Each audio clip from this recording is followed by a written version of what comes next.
A common problem that occurs with new producers is that they're trying to clear space on their hard drive and they end up deleting something that they did not mean to, that can sabotage projects. So what I want to do is just show you kind of from the start what the best things to delete and what not to delete are. First off, let's just select our hard drive here from the left column, and if you take a look at the bottom of a Finder window, it tells you how many gigabytes you have available left on that drive.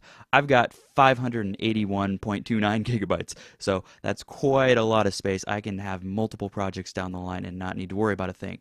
You may have less space on your personal drives.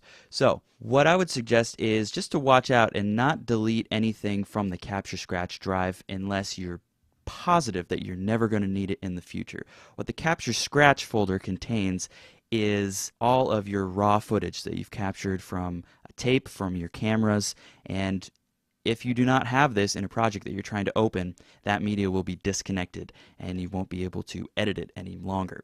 So what I would suggest to start out for deleting things is go down to your render files folder. I don't have anything in mind right now because I've recently cleared it out, but chances are if you've been here editing for a while, you'll have folders and folders, all of these familiar projects that you may have worked on over time.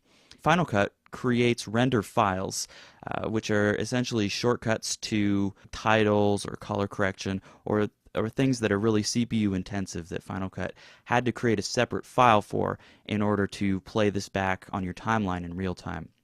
If you want to find out how much space is taken up in your render files folder, all you have to do is right click on it, select Get Info from the pop-up box. Over here in the size, you'll see exactly how much space that folder is taking up. Mine says 8 kilobytes, that's not much space at all, but chances are yours says several gigabytes. So if you want to empty that, just select everything in there and drag it all the way down to the trash can. You can also select and use the keyboard shortcut Apple Delete. Now, one thing to remember is that you have to empty the trash can, so click and hold on that and select Empty Trash in order to complete that process. Or else you'll disconnect your drive and when you plug back in, that stuff will still be there. So I highly suggest deleting your render files because you can always regenerate the render files if you have the project available.